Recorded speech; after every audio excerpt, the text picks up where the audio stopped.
eu até brinco, às vezes, com as pessoas, que eu digo que a gente tinha que ter uma estátua da Dilma Rousseff, pelo menos nas principais capitais, né?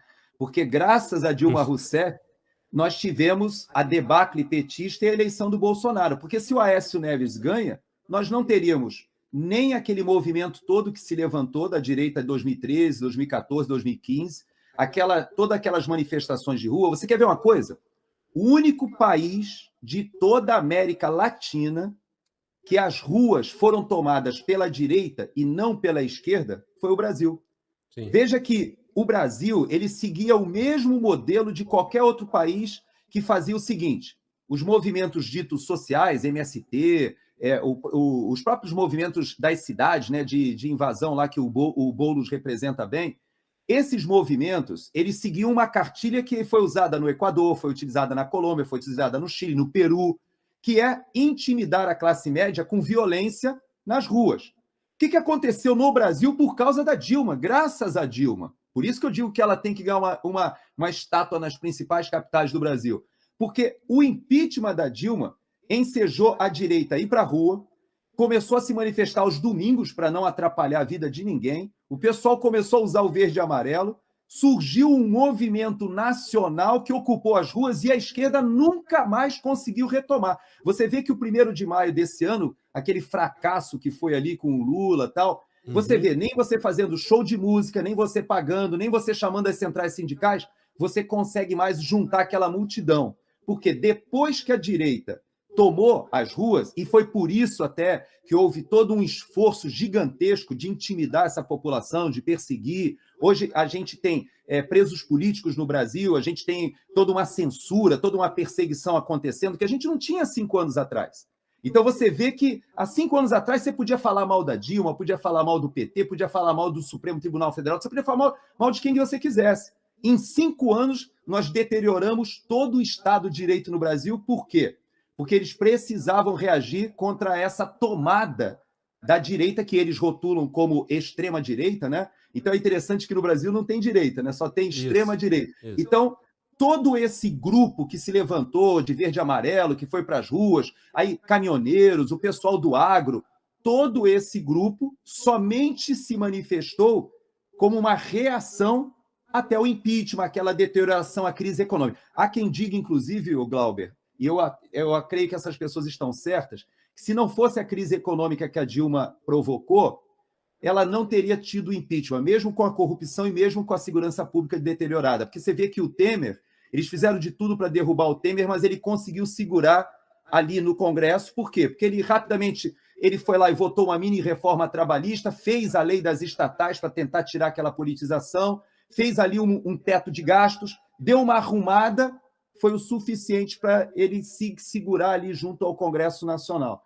Então, devemos a Dilma, sim, o surgimento dessa direita, o surgimento desse movimento mais, eu vou dizer soberanista, eu não gosto de usar a expressão nacionalista, porque o nacionalismo ele remete a uma ideologia que não é isso que aconteceu no Brasil. O que aconteceu no Brasil foi o resgate do patriotismo e até desse movimento soberano, né, de querer fazer o Brasil acima de tudo do Bolsonaro, que equivale aqui nos Estados Unidos ao Make America Great Again, do Trump, né, o MAGA.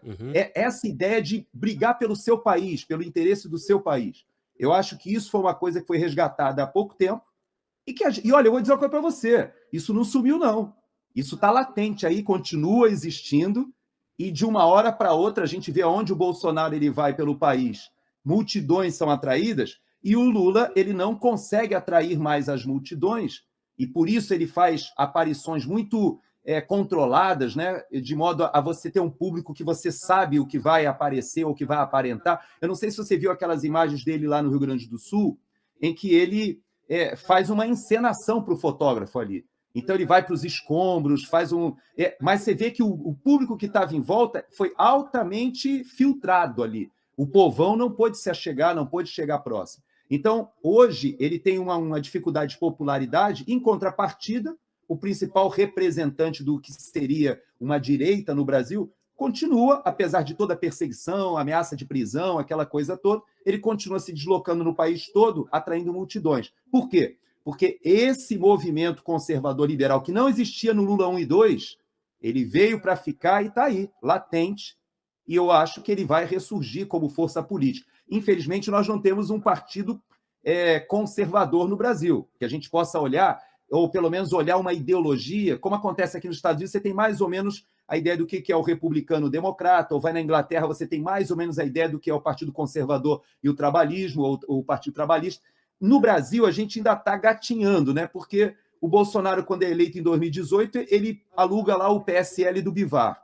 Agora, para ele concorrer em 2022, ele pega a legenda ali do PL, né? Então, é difícil você olhar para o Brasil do ponto de vista de correntes políticas bem definidas, é verdade. Mas eu posso dizer para você, eu acho que você vai concordar comigo, hoje o Brasil tem uma direita, e não tinha há 10 anos atrás, há 11 anos atrás. Né?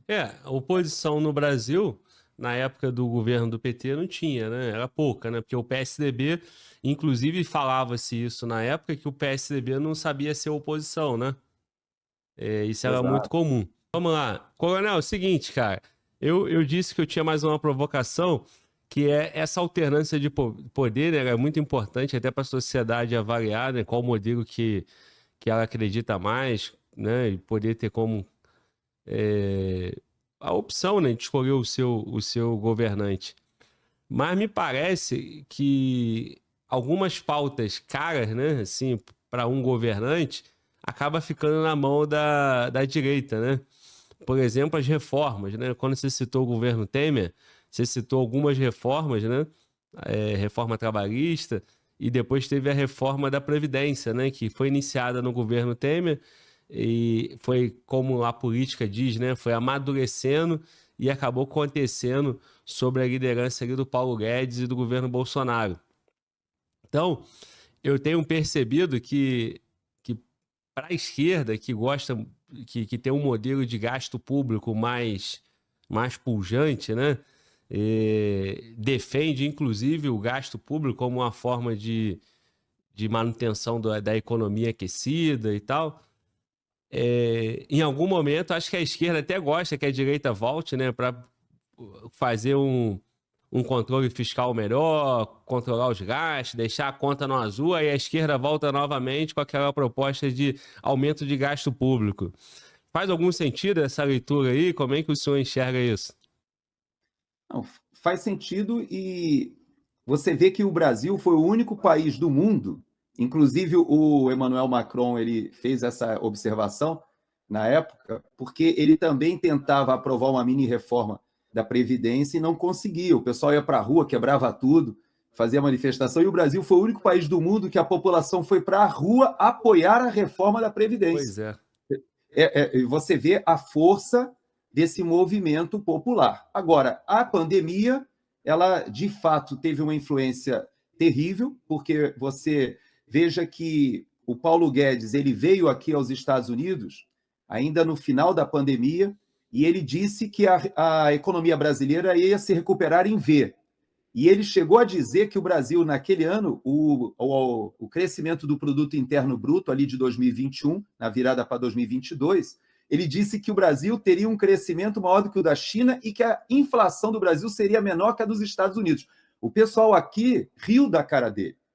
Teve gente, ele participou de um evento aqui nos Estados Unidos, e agora há pouco, mais de um mês e pouco, foi lançado um filme aqui em Nova York sobre a vida, ou até sobre o governo, né, do Paulo Guedes, e é interessante que todos os economistas depois deram o braço a torcer, porque ele, de fato, ele fez uma visão de projeção de gastos públicos e de protagonismo do Estado, diminuição de impostos e estímulo à iniciativa privada, que funcionou. Você vê que o governo Bolsonaro passa para o governo Lula um superávit fiscal, você passa as contas saneadas, você passa, inclusive, a arrecadação aumentando, contributos diminuindo. Então, o modelo era diferente. Então, hoje, nós já temos problemas na Previdência, nós já estamos ali com a Tebet desesperada, tentando montar alguma estratégia, que, aliás, é outra diferença do governo Bolsonaro para o governo Lula, é que o Bolsonaro ele criou um super ministério com o Paulo Guedes e você tinha tudo junto, né? Fazenda, planejamento, então ficava muito mais fácil a articulação. E hoje você tem, às vezes, a Tebet falando uma coisa, o Haddad falando outra e o Lula falando outra. Então, é muito difícil para o mercado. embora o Brasil ainda continue sendo o grande exportador de alimentos no mundo, e o agronegócio, apesar da questão do Rio Grande do Sul, ele ainda tem uma força econômica muito grande, é o principal ator do nosso produto interno bruto, mas você veja que a nossa bolsa hoje é a que performa pior no mundo. Nós estamos pior, inclusive como força da moeda, como desvalorização ao dólar, nós estamos perdendo até para o peso argentino agora, empatamos semana passada, estão ali um pouquinho atrás. Por que está acontecendo isso? Porque o mercado hoje ele já percebe que o governo brasileiro não terá condições de honrar as suas dívidas. Ou seja, se você olhar como está sendo rolada a dívida do Brasil hoje, você vai perceber que os papéis do Brasil hoje eles são rolados com títulos a cada 3 anos. Você vê que o mercado hoje não está investindo em títulos de 10 anos, de 15 anos, de 20 anos, como nos outros países. Sim. Por quê? Porque o mercado já está precificando com juro lá em cima. Aí você vê o presidente entendendo que deve colocar o presidente do Banco Central como o bode expiatório e promete, inclusive, fazer a troca do presidente do Banco Central no final do ano, como se isso fosse resolver esse problema de credibilidade, ou seja, de confiança do investidor estrangeiro. Vai ser muito difícil. Agora, em contrapartida, a gente tem alguns governadores que estão fazendo um bom trabalho. E esses governadores estão atraindo investimento estrangeiro. Então, o que você vê hoje de investimento estrangeiro indo para o Brasil não são mais aqueles projetos estruturantes que muitas e muitas vezes nós vimos ali no Ministério da Infraestrutura com o Tarcísio, mas vários deles ainda conseguem caminhar porque ele, em São Paulo, ele tem atraído esses investimentos. Isso também continua acontecendo em alguns outros estados, principalmente Goiás, Mato Grosso do Sul. Existem projetos na área de agronegócio que são muito sofisticados. Então, a gente ainda tem uma indústria aeronáutica, a Embraer continua sendo a principal indústria aeronáutica fora da Boeing e da Airbus, ou seja, a gente ainda tem alguns núcleos funcionando, mas você vê que o governo Lula terá muita dificuldade com a questão econômica. Então, mesmo que o governo queira fazer isso que você falou, que é usar o gasto público como o grande indutor de crescimento, ou aquela pegada mais socialista que vê no Estado o protagonismo de realmente impulsionar o desenvolvimento de um país, a gente sabe que o orçamento do Brasil é muito engessado. Então, hoje, o próprio governo Lula ele tem muita dificuldade, porque ele fez um acordo para quebrar o teto de gastos e atrelando o investimento de educação e saúde ao crescimento da arrecadação. Então, ele arrumou uma armadilha para ele mesmo. Então, dificilmente hoje essa equipe econômica terá uma solução para o orçamento e, ao mesmo tempo, não terá mais o apoio do Congresso Nacional se deixar de colocar as emendas lá na mão dos parlamentares. Então, essa modelagem de um semipresidencialismo socialista, ela tende a fracassar. Então, eu ouso afirmar, Glauber, que o mercado, vários setores já começam a perceber que haverá algum tipo de articulação política para tentar manter esse grupo que se beneficia com esse retorno do PT ao poder, mas com um protagonismo, ou pelo menos colocando o PT e o Lula e o grupo mais como coadjuvantes. Eles devem assumir a cabeça. Não sei se será o Alckmin, não sei se será algum outro representante. Você vê que o próprio Zé Dirceu já fala de uma direita consentida, de uma direita mais palatável, né? Ou seja, já tentam dizer que o social-democrata seria uma direita consentida,